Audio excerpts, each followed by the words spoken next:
Israel masih menghadapi kabar yang muncul minggu malam bahwa Amerika Serikat dan Iran telah mencapai kesepakatan. Namun daripada fokus pada perkembangan yang mengkhawatirkan itu, saya mulai memikirkan kesepakatan yang mungkin bisa melindungi kepentingan Israel yang masih bisa dikendalikan oleh orang Israel sendiri. Dan hari ini, saya akan mengusulkan satu kesepakatan yang tentu saja berkaitan dengan benturan abadi antara hukum dan politik Israel.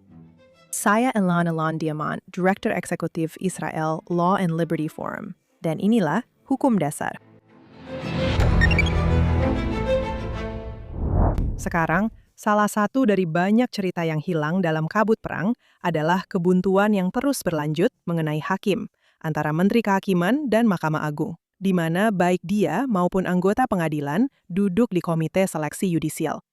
Menteri belum pernah mengadakan rapat komite sejak Januari 2025, sehingga banyak posisi kosong di seluruh sistem hukum yang sudah kewalahan dengan beban kasusnya, bahkan dalam kondisi terbaik sekalipun.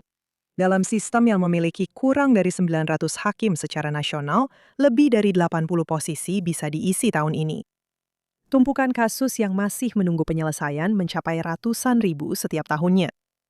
Sekarang, kisah hukum ini sudah berkembang di sini selama bertahun-tahun. Tapi kita akan langsung ke intinya. 2 minggu lalu, Pengadilan Tinggi memerintahkan Menteri untuk segera mengadakan rapat Komite Seleksi Yudisial, khususnya untuk mengangkat hakim di pengadilan distrik, di mana mereka mengatakan bahwa kekurangan staf sudah sangat parah. Pengadilan mengatakan bahwa upaya Levin untuk menuntut konsensus penuh sebelum ada pengangkatan secara langsung bertentangan dengan Undang-Undang Pengangkatan Hakim. Dalam catatan tersendiri, pengadilan mencatat bahwa Levin sendiri yang menciptakan tekanan waktu yang sekarang dia jadikan alasan untuk menawarkan langkah-langkah sementara daripada pengangkatan hakim permanen. Sekarang, khusus pada poin itulah saya pikir potensi terobosan bergantung, karena tekanan waktu yang disebutkan pengadilan memang benar-benar ada. Tetapi itu bukan hal baru, dan pengadilan sendiri punya peran dalam memperburuk masalah ini. Dan saya pikir ini adalah kesempatan bagi pengadilan untuk menunjukkan kepemimpinan yang serius dalam membantu menyelesaikan masalah ini. Tapi untuk memahami bagaimana dan mengapa, kita perlu memahami apa yang dipertaruhkan, insentif di masing-masing pihak, dan bagaimana kita sampai di titik ini. Komite Seleksi Yudisial memiliki 9 anggota. Ada 3 hakim agung, salah satunya adalah Ketua Mahkamah Agung. Ada 2 menteri, salah satunya adalah Menteri Kehakiman. Ada 2 anggota Knesset, 1 dari koalisi dan 1 dari oposisi. Dan selain itu, ada 2 perwakilan dari Asosiasi Pengacara Israel.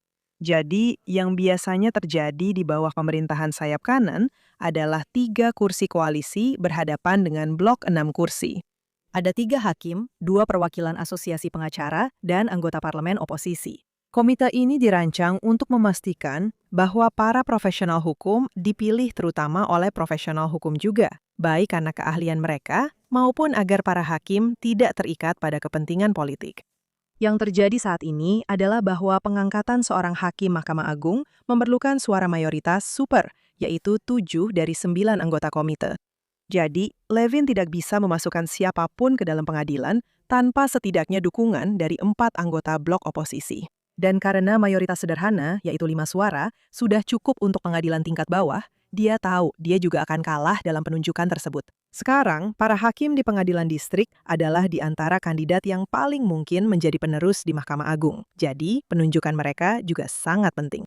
Seperti yang kita tahu, pemilihan siapa yang duduk di Mahkamah Agung di Israel saat ini sama pentingnya dengan siapa yang menduduki kursi Perdana Menteri. Jadi, permintaan Levin adalah konsensus yang luas. Dan dalam praktiknya, kesepakatan bulat sebelum dia bertindak. Dan posisi hukumnya adalah bahwa wewenang untuk mengumpulkan komite itu hanya miliknya sendiri, dan pengadilan tidak memiliki kewenangan untuk memerintahkannya sebaliknya. Teks undang-undang secara jelas tampaknya juga mendukung hal ini. Begitu juga dengan sebagian besar komunitas hukum Israel. Namun, pengadilan tidak setuju. Menjelang Januari 2025, pengadilan memerintahkan Levin untuk memanggil komite tersebut untuk bersidang sebanyak 3 kali secara terpisah guna memilih Presiden Mahkamah Agung. Setelah pensiunnya, Ketua Hakim Hayut. 16 bulan setelah proses itu berjalan, dalam langkah yang bisa dibilang aneh atau inovatif, tergantung siapa yang Anda tanya, pengadilan memerintahkan komite untuk berkumpul. Dan pada pertemuan itu, tanpa kehadiran anggota koalisi, Hakim Yitzhak Amit terpilih sebagai Presiden Pengadilan. Sekarang, itu mungkin terlihat cerdik, tapi merugikan bagi legitimasi pengadilan. Karena hingga hari ini, Menteri Kehakiman dan banyak pihak di kubu kanan memandang momen itu sebagai sebuah perebutan paksa. Dan karena kisah ini seolah belum cukup berliku, sebagai presiden pengadilan, Amit duduk di komite yang sama yang kini diperintahkan oleh pengadilan untuk dikumpulkan oleh Levin guna memilih penerus masa depan pengadilan. Knesset mengesahkan reformasi terhadap Komite Seleksi Yudisial awal tahun ini yang menurut para perancangnya akan membutuhkan kompromi siapapun yang duduk di sana. Reformasi itu seharusnya mulai berlaku pada Knesset berikutnya. Jika Lavan bisa bertahan untuk tidak mengadakan rapat komite, menurut pemahamannya, ia dapat menekan sistem sambil menghindari dipaksa untuk menyetujui pilihan secara otomatis. Struktur baru di Knesset berikutnya mungkin akan menghasilkan hasil yang lebih menguntungkan bagi siapapun di koalisi. Namun, pengadilan akan mendengarkan tantangan terhadap reformasi itu minggu depan. Jadi, apakah reformasi itu akan bertahan masih menjadi pertanyaan tersendiri. Mari kita beralih ke pengadilan. Pengadilan juga memiliki insentif yang terbatas untuk memberikan konsesi. Para hakim tidak ikut serta dalam pemilihan umum, dan mereka yang duduk di bangku pengadilan akan tetap berada di sana jauh setelah Kementerian Kehakiman ini berganti tangan.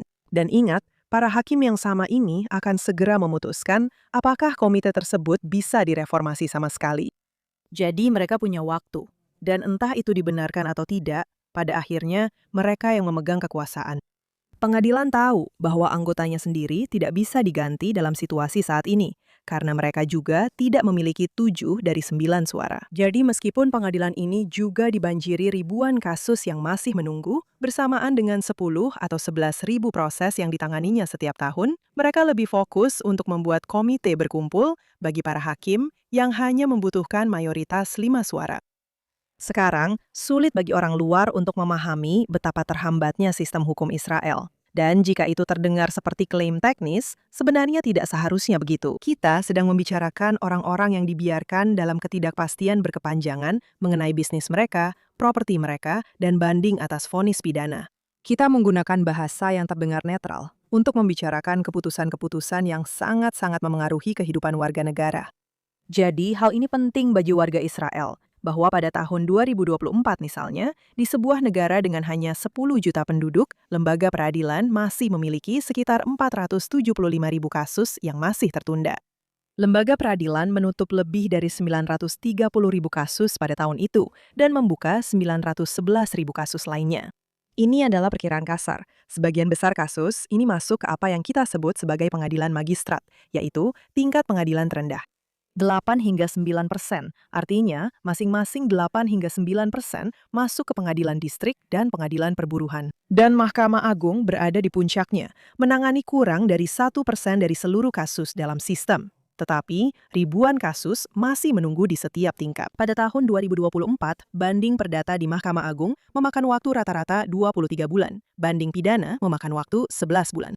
Kasus yang paling cepat diproses adalah kasus konstitusional, di mana para pemohon langsung memulai di tingkat Mahkamah Agung. Pada tahun 2019, sebuah organisasi bernama Movement for Governability and Democracy menerbitkan sebuah studi berdasarkan 4 bulan pengamatan langsung di ruang sidang dengan mahasiswa yang mencatat waktu setiap kasus. Mereka menemukan bahwa meskipun jumlahnya merupakan minoritas dari petisi yang diterima Mahkamah Agung, petisi konstitusional justru menyumbang 30% dari sidang Mahkamah Agung. Oke, dan menghabiskan 37% dari apa yang kita sebut waktu kerja peradilan tertimbang. Karena kasus-kasus ini melibatkan panel yang lebih besar dan berlangsung lebih lama dibandingkan jenis kasus lainnya. Namun ketika kita membicarakan masalah-masalah ini, tanggung jawab atas penumpukan kasus sepenuhnya diarahkan pada tingkat politik. Dan ini juga merupakan sesuatu yang membantu pengadilan menghindari kompromi. Dalam jangka panjang, tujuan utama baik bagi pengadilan maupun menteri seharusnya memperkuat integritas sistem hukum, reformasi hukum yang bertujuan memangkas litigasi yang tidak perlu, dan meningkatkan prediktabilitas hasil. Namun, untuk pertanyaan mendesak tentang pengisian jabatan di peradilan saat ini, menurut saya pengadilan memiliki peran yang jauh lebih besar daripada yang mereka akui sendiri. Dan kesempatan untuk menunjukkan kebijaksanaan serta kepemimpinan dengan memberikan tawaran kepada menteri yang tidak bisa ia tolak, sekaligus menunjukkan bahwa mereka sangat peduli terhadap isu yang mereka anggap sangat penting. Dan tawaran itu adalah pemulihan syarat kedudukan hukum dalam perkara-perkara konstitusional, Berikut penjelasannya dan mengapa hal ini penting. Kedudukan hukum berpengaruh pada banyak kasus paling penting dan politis yang dipilih pengadilan untuk diperiksa. Doktrin ini adalah salah satu ciri tertua dari sistem hukum common law. Pengadilan ada untuk menyelesaikan sengketa antara pihak-pihak yang memiliki kepentingan nyata dan pribadi terhadap hasilnya. Jadi, misalnya, di bawah Pasal 3 Konstitusi Amerika Serikat, pengadilan federal dibatasi untuk mengadili apa yang kita sebut kasus atau kontroversi, yaitu sengketa nyata antara pihak-pihak nyata dengan kepentingan nyata. Kamu tidak bisa begitu saja masuk ke pengadilan federal Amerika hanya karena kamu percaya bahwa presiden telah mengeluarkan perintah eksekutif yang tidak konstitusional. Israel dulu juga memiliki batasan yang sama. Pada tahun-tahun awal negara tersebut, Mahkamah Agung mengadopsi apa yang disebut para ahli sebagai aturan besar tentang legal standing yang diambil dari common law Inggris. Anda harus menunjukkan bahwa pemerintah telah melanggar kewajiban hukum terhadap Anda secara pribadi, yang menyebabkan kerugian yang unik dan terukur. Namun di Israel, hal itu berubah pada tahun 1986 dalam sebuah kasus yang sudah pernah kami sebutkan sebelumnya di acara ini, Ressler melawan Menteri Pertahanan. Kasus Ressler berpusat pada pengecualian wajib militer secara besar-besaran yang diberikan kepada para siswa Yeshiva Haredi. Selama beberapa dekade, aturan kedudukan hukum telah menjaga agar masalah ini tidak masuk ke pengadilan, karena seorang warga negara tidak mengalami kerugian khusus dari kebijakan pertahanan yang diterapkan kepada orang lain. Pada tahun 1986, seorang perwira cadangan bernama Yehuda Ressler dan seorang penggugat konstitusi serial mengajukan tantangan baru terkait masalah ini. Dan Hakim Aharon Barak mengubah pendiriannya tentang legal standing. Alasannya, kutipannya, bukanlah hak yang menciptakan sengketa, melainkan sengketa yang menciptakan hak. Penyelesaian yudisial atas masalah yang bersifat publik atau bahkan bersifat politik bukanlah pelanggaran terhadap prinsip pemisahan kekuasaan. Pendekatan saya adalah bahwa mensyaratkan adanya hak atau kepentingan sebagai syarat untuk legal standing tidak memiliki dasar filosofis apapun. Itu juga tidak memiliki dasar moral. Dan itu melanggar prinsip negara hukum. Seperti banyak doktrin Barak lainnya, ini sangat revolusioner, dan perubahan terhadap legal standing juga bertepatan dengan penghapusan justiciability sebagai batasan yang nyata. Jadi sejak kasus Ressler, pengadilan akan menerima hampir semua petisi dari hampir siapa saja mengenai hampir semua pertanyaan yang dianggap penting bagi publik. Seperti apa praktiknya? Mari kita lihat beberapa contoh. Pada tahun 2016, pengadilan membatalkan perjanjian kerangka kerja pemerintah dengan Noble Energy untuk mengembangkan ladang gas Leviathan, penemuan lepas pantai terbesar di Israel. Ini berdasarkan petisi dari pihak-pihak yang tidak memiliki kepentingan ekonomi langsung. Itu adalah kesepakatan ekonomi dan geostrategis yang sangat penting. Kontrak tersebut akhirnya dinegosiasi ulang dengan penundaan selama 1 tahun, dan biaya dari penundaan itu belum pernah dihitung secara penuh. Sebuah kasus terkenal pada tahun 2018 menantang aturan keterlibatan militer. Kasus itu ditolak, namun sebagian karena setelah gugatan diajukan, pihak militer dengan cepat mengubah aturannya untuk menghindari putusan yang berpotensi merugikan. Gugatan itu diajukan oleh sejumlah kelompok aktivis radikal terhadap militer dan tidak akan lolos uji legal standing tradisional. Aturan pelibatan yang lebih ketat yang dihasilkan adalah sesuatu yang diyakini banyak pihak di kubu kanan turut berkontribusi pada kegagalan keamanan pada 7 Oktober, yaitu budaya bertempur yang terlalu hati-hati sehingga menyebabkan lebih banyak korban jiwa. Pada bulan Maret 2024, 5 LSM hak asasi manusia Israel yang kembali lebih terkait dengan kubu kiri mengajukan petisi ke pengadilan untuk memerintahkan akses kemanusiaan penuh ke Gaza, termasuk membatalkan pemutusan listrik selama masa perang aktif. Pengadilan mendengarkan kasus ini selama 1 tahun, berulang kali menuntut tanggapan rinci dari para komandan militer sebelum akhirnya menolak kasus tersebut berdasarkan pertimbangan substansi pada tahun 2025. Seperti banyak kasus lainnya, ini adalah pertanyaan di mana lembaga peradilan demokratis manapun yang sebanding kemungkinan besar akan menolak untuk memeriksa kasus tersebut. Namun, bahkan di bawah standar justisiabilitas Israel yang luas, seharusnya kasus ini tidak pernah didengar hanya berdasarkan alasan legal standing. Oke, contoh terakhir. Profesor Menahem Maltner juga telah mendokumentasikan peningkatan yang stabil dalam petisi yang diajukan oleh anggota Knesset yang sedang menjabat tanpa kepentingan pribadi terhadap hasil kasus tersebut. Secara kasar, seorang politisi bisa kalah dalam pemungutan suara di lantai Knesset dan pada dasarnya cukup menyeberang jalan untuk meminta pengadilan membatalkan undang-undang tersebut. Sekarang, karena para pemohon yang melakukan ini sebagian besar berasal dari pihak kiri, setidaknya menurut penelitian beliau, dan kasus-kasus tersebut mendapat liputan media yang luas.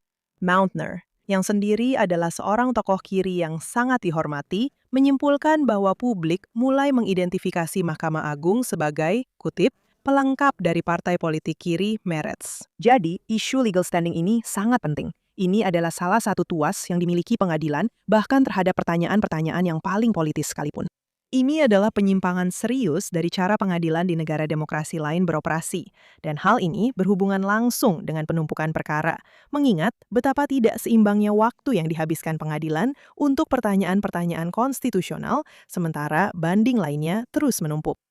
Penumpukan perkara itu memang menjadi perhatian serius, tapi secara fakta maupun sejarah tidak masuk akal jika seluruh kesalahan dibebankan pada para politisi. Pengadilan, yang sekali lagi juga memiliki tumpukan kasusnya sendiri, seharusnya menyadari bahwa sebagian beban itu adalah akibat dari keputusan mereka sendiri. Faktanya, sebuah studi tahun 2019 dari Kohelet Policy Forum oleh Aaron Garber meneliti 78 putusan hukum publik terkemuka antara tahun 2014 dan 2018, dan ia menemukan bahwa sekitar 58% dibawa oleh para pemohon yang seharusnya tidak memiliki legal standing menurut doktrin tradisional. Jadi, inilah permasalahannya. Jika pengadilan mengembalikan doktrin tersebut melalui putusan besar yang secara jelas mengembalikan standar lama, menurut saya akan ada beberapa hal yang terjadi setelahnya. Pertama, argumennya kepada menteri tentang penumpukan kasus akan memiliki bobot yang jauh lebih besar, karena pengadilan akan mengambil langkah-langkah di dalam lingkupnya sendiri. Jumlah petisi ke pengadilan akan berkurang secara signifikan, sehingga memberikan ruang institusional untuk menangani penumpukan kasus yang benar-benar merugikan warga biasa. Pentingnya ideologi masing-masing hakim juga akan berkurang karena cakupan persoalan yang dapat ditangani pengadilan akan semakin sempit. Ketegangan struktural seputar penunjukan hakim akan mereda. Jadi, alasan utama mengapa Levin dan kelompok kanan memandang setiap kursi Mahkamah Agung sebagai sesuatu yang sangat penting adalah karena pengadilan yang aktivis dengan doktrin kedudukan hukum dan justisiabilitas yang tanpa batas dapat menentukan kebijakan keamanan nasional, ekonomi, dan sosial dari bangku peradilan. Jadi, jika Anda mempersempit jangkauannya, bahkan sebagian saja, maka taruhan terkait siapa yang duduk di sana juga akan berkurang. Meskipun tidak menyelesaikan semua tumpukan kasus secara sistemik, ingatlah, pengadilan itu sendiri hanya menangani kurang dari 1% dari semua kasus dalam sistem. Saya pikir hal itu akan mengurangi tekanan pada pengadilan dan juga memberikan Levin dan masyarakat Israel sebuah isyarat yang nilainya sangat besar dan berdampak luas. Sebuah tanda kemitraan dalam benturan di mana konsep kemenangan dan kekalahan tidak relevan, dan memang seharusnya tidak relevan. Jika pengadilan melakukan ini secara sukarela sebagai pengakuan atas keterlibatannya yang besar dalam kehidupan politik Israel, dan sekali lagi, hanya menawarkan penarikan sebagian. Saya pikir itu akan menjadi langkah yang mengembalikan kepercayaan di antara sebagian masyarakat Israel yang mulai kehilangan kepercayaan, sambil tetap menjaga independensi lembaga yang sangat penting ini.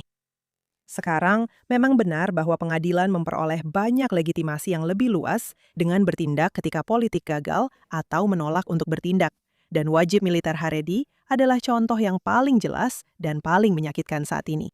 Pemerintah yang bergantung pada mitra koalisi Haredi tidak akan mendorong penyelesaian masalah ini selama puluhan tahun, hanya menunda-nunda dan melanggar janji egaliter mereka sendiri karena biaya politiknya terlalu tinggi. Jadi pengadilan turun tangan, dan pengadilan menjadi penggerak utama di balik pendekatan yang lebih agresif yang kini didukung oleh sebagian besar masyarakat yang sudah lelah dan letih karena perang. Jika pengadilan kembali memperketat syarat kedudukan hukum, pertanyaan itu akan kembali ke sistem politik yang sebelumnya sudah gagal dan mungkin akan gagal lagi. Saya mengakui itu, tapi saya percaya itu adalah proses yang perlu dilalui oleh Israel. Sebuah sistem yang tahu bahwa para hakimnya akan selalu, tanda kutip, memperbaiki kesalahannya. Tidak punya insentif untuk melakukan pekerjaan kompromi yang menyakitkan. Dan pengadilan yang menggantikan penilaian legislatif dalam kebijakan sosial pada akhirnya tidak bisa melindungi demokrasi. Karena itu mengambil alih salah satu fungsi utama demokrasi. Politik adalah tempat di mana pertanyaan-pertanyaan sulit tentang demokrasi Israel harus diperdebatkan. Dan itu satu-satunya tempat di mana kompromi pada akhirnya mungkin bisa dicapai. Dalam sebuah kasus besar yang baru-baru ini diperdebatkan di hadapan panel yang diperluas, pengacara David Petter membandingkan pengadilan dengan pemburu Yunani Actaeon dalam mitologi. Dia diubah menjadi seekor rusa oleh dewi yang pendendam dan kemudian diburu oleh anjing-anjingnya sendiri. Jadi, David Petter membandingkan pengadilan dengan Actaeon. Dan pada dasarnya mengatakan bahwa daripada menjadi pemburu, pengadilan sekarang adalah rusa. Sebuah pengadilan yang memasuki arena politik seharusnya tidak terkejut ketika kemudian diperlakukan sebagai aktor politik. Menurutku logikanya memang ada benarnya. Tapi dalam kasus ini, aku justru melihat situasinya sebagai sebuah peluang. Pengadilan saat ini memang berada di ranah politik, mau tidak mau. Dan karena itu, menurutku, pengadilan seharusnya melakukan apa yang aku sebut sebagai tindakan kenegarawanan. Pengadilan bisa memilih dengan kekuatan institusional yang sesungguhnya untuk mulai kembali pada pemahaman diri yang lebih terbatas demi kebaikan pengadilannya, demi kebaikan sistem, dan demi kebaikan negara. Berbeda dengan kesepakatan Iran, yang satu ini sepenuhnya ada di tangan kita. Sampai jumpa minggu depan.